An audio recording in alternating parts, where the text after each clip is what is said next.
Digital fraud के context में यदि हम एनसीआरपी यानी नेशनल क्राइम रिपोर्टिंग पोर्टल के डाटा पे यदि एक नज़र डालें तो हम देखते हैं कि 2021 में डिजिटल फ्रॉड्स 2,60,000 हुए थे और इसमें अमाउंट इन्वॉल्व थे 551 करोड़।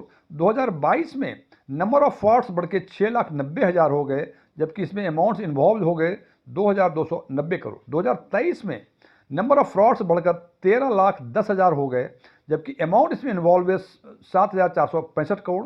2024 में नंबर ऑफ फ्रॉड्स 24 लाख हो गए और इसमें अमाउंट इन्वॉल्व हो गए 22,848 करोड़। और 2025 में नंबर ऑफ फ्रॉड्स, ये सारी फ्रॉड्स हुए डिजिटल फ्रॉड्स की, 28 लाख हो गए और इसमें अमाउंट जो इन्वॉल्व थे 22,931 करोड़ थी। अब यदि 2021 से 2025 के डेटा पे यदि एक और नज़र डालें तो हम देखते हैं कि पिछले 4 वर्षों में नंबर ऑफ फ्रॉड्स जो है 976% के आसपास बढ़ गई। यदि इसमें अमाउंट इन्वॉल्व की बातें करें तो पिछले 4 वर्षों में ये 4,061% के आसपास थी। डिजिटल फ्रॉड्स के इस बढ़ते हुए स्पीड को देखते हुए रिजर्व बैंक ऑफ इंडिया ने 9 अप्रैल 2026 को एक डिस्कशन पेपर रिलीज किया है, जिसमें उन्होंने इस डिजिटल फ्रॉड्स को कम करने के कुछ प्रपोजल्स दिए हुए हैं। आज हम चर्चा करेंगे कि वो प्रपोजल्स क्या हैं और इससे आम आदमी को क्या सुविधाएं मिलेंगी। मैं डीएम झा, आप देख रहे हैं स्टोन टेक्सपिन चैनल। यदि इस वीडियो में आपको कोई नई जानकारी मिले या ये वीडियो पसंद आए, इसको लाइक करें, अपने फ्रेंड्स के साथ शेयर करें, कमेंट बॉक्स में यस लिखें। और यदि आपकी रुचि इन्वेस्टमेंट, खासकर म्यूचुअल फंड इन्वेस्टमेंट, बैंकिंग और डायरेक्ट टैक्सेशन में है और अभी तक आपने मेरे चैनल को सब्सक्राइब नहीं किया है तो मेरे चैनल को सब्सक्राइब करें और ऑल बटन पर क्लिक करें ताकि मेरे सभी नए वीडियो की नोटिफिकेशन आपको लगातार मिलती रहे। तो सबसे पहले बात करते हैं वो प्रपोजल्स क्या थे। तो सबसे पहला प्रपोजल्स था provisions of lag period of 1 hour. हालांकि ये बात टेक्निकल टर्म लगता है कि 1 घंटे का लैग पीरियड दिया गया। इसके लिए इन्होंने इसमें कहा है कि जो यूजर्स, जो अकाउंट होल्डर्स डिजिटल प्लेटफॉर्म को यूज करते हुए 10,000 रुपये से अधिक का ट्रांजेक्शन करते हैं तो पेयर के एंड पे 1 घंटे का लैग आवर दिया जाएगा। लैग आवर का मतलब कि जैसे ही ट्रांजेक्शन करेंगे, जो पेयर का बैंक होगा वो आपके अकाउंट को डेबिट कर लेगा और उस अमाउंट को होल्ड करेगा और पेयर के पास 1 घंटे की अवधि होगी और उस अवधि में यदि उसको लगे कि वो फ्रॉडलेंट ट्रांजेक्शन है तो उसको कैंसिल कर सकता है। और इसके साथ साथ पेयर्स का बैंक भी यदि ये ऑब्जर्व करेगा कि ये ट्रांजेक्शन अनयूजुअल है तो वो अकाउंट होल्डर से इस बात का कन्फर्मेशन मांगेगा और यदि अकाउंट होल्डर कंफर्म करेगा तब 1 घंटे के बाद ये पैसे पेई के अकाउंट में क्रेडिट कर दिए जाएंगे। So provision of lag period 1 hour का इसका मतलब है कि 1 घंटे तक आप चाहें तो उसको कैंसिल कर सकते हैं, या तो आप कैंसिल कर सकते हैं या आपका बैंक भी कैंसिल आपसे पूछकर उस ट्रांजेक्शन को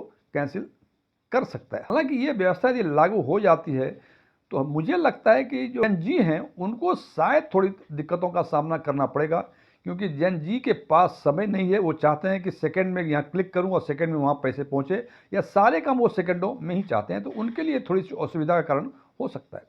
दूसरी व्यवस्थाएं दी उन्होंने additional layer of authentication for vulnerable users.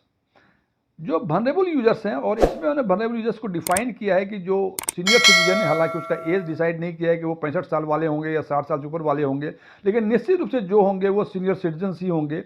और जो दिव्यांग अकाउंट होल्डर हैं उनके लिए एडिशनल लेयर ऑफ ऑथेंटिकेशन चाहिए।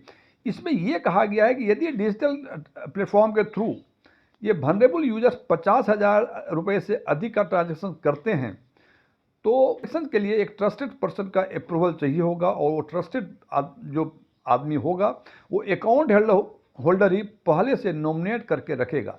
यानी यदि आप वनरेबल यूजर्स हैं, आप चाहते हैं कि 50,000 रुपये से अधिक का डिजिटल ट्रांजेक्शन करें, तो निश्चित रूप से आपसे उस ट्रांजेक्शन का अप्रूवल ट्रस्टेड पर्सन से चाहिए, और ट्रस्टेड पर्सन किसको रखेंगे ये आप खुद निर्णय लेंगे।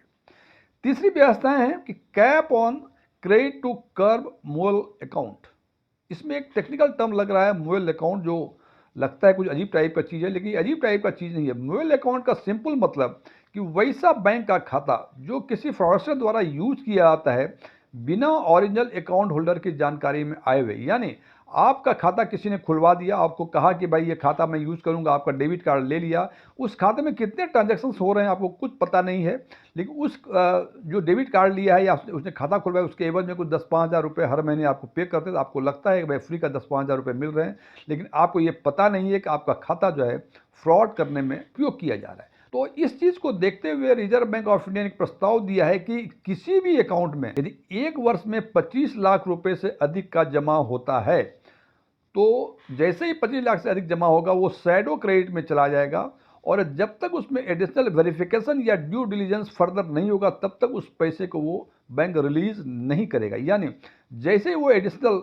ऑथेंटिकेशन या ड्यू डिलीजेंस यूज करेगा ये मालूम हो जाएगा कि उसका ओरिजिनल खाता धारक कौन है और क्या उसको ये पता है कि उसके खाते में इतने ट्रांजेक्शन्स हो रहे हैं। चौथी व्यवस्था दिया है kill switch and users control on all digital payment. दो चीजें इसमें हैं। किल स्विच की एक व्यवस्था की जाएगी जिसमें कोई भी अकाउंट होल्डर किसी भी